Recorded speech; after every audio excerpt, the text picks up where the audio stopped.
नमस्कार दोस्तों, स्वागत है आपका पन्नों पर बिखरे मोती में, जहां हम शब्दों के खूबसूरत मोतियों को समेटने की कोशिश करते हैं।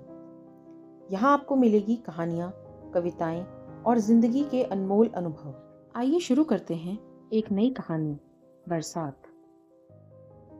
ऑफिस की खिड़की से बाहर झांकती हुई मेघना न जाने सपनों की किन गलियों में खोई हुई थी।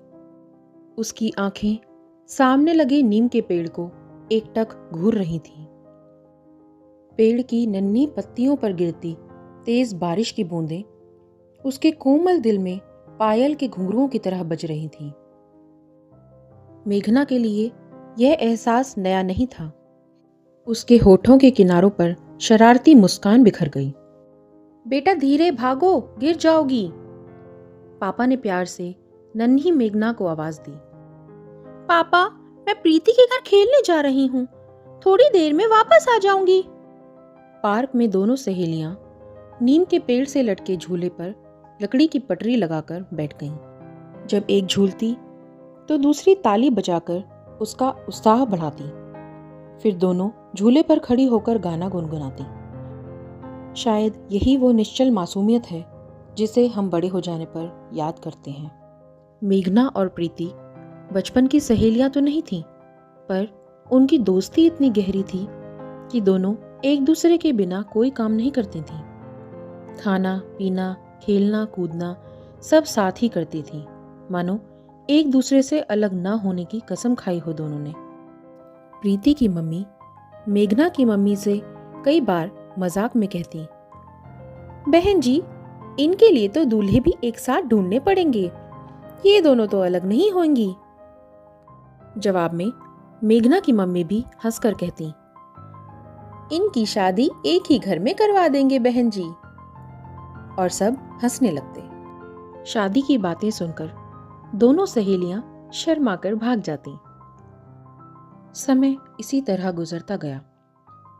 उनके स्नेह और दोस्ती का गवाह बना वह हरा भरा नीम का पेड़, जिसकी डाली पर दोनों ने झूला लगाया था, जिसके चबूतरे पर उन्होंने अपने गुड्डे गुड़ियाओं की शादी की थी, जिसकी छांव में बैठकर दोनों ने अपनी किशोरावस्था के कई साल बिताए थे। पर अब पहले जैसा कुछ नहीं था।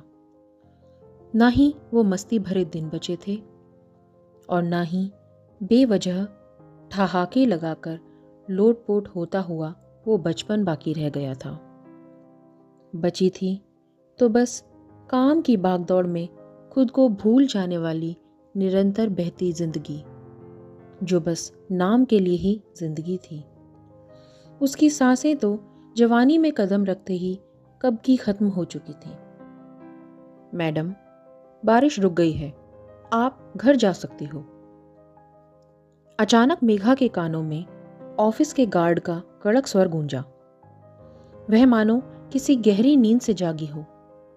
2-3 मिनट इधर उधर देखती हुई मेघना कुर्सी से उठी और अपना सारा सामान समेटकर बैग उठाकर ऑफिस से बाहर निकल गई।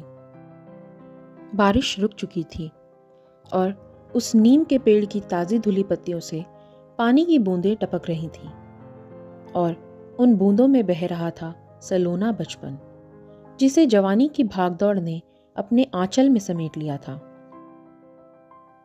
उसी बचपन को याद कर मेघना तेज कदमों से अपने घर की ओर चल पड़ी। मैं आशा करती हूँ आप सभी को यह कहानी अत्यंत पसंद आई होगी। अगर आपको यह कहानी पसंद आई है तो हमारे चैनल को लाइक करें, शेयर करें और सब्सक्राइब करें।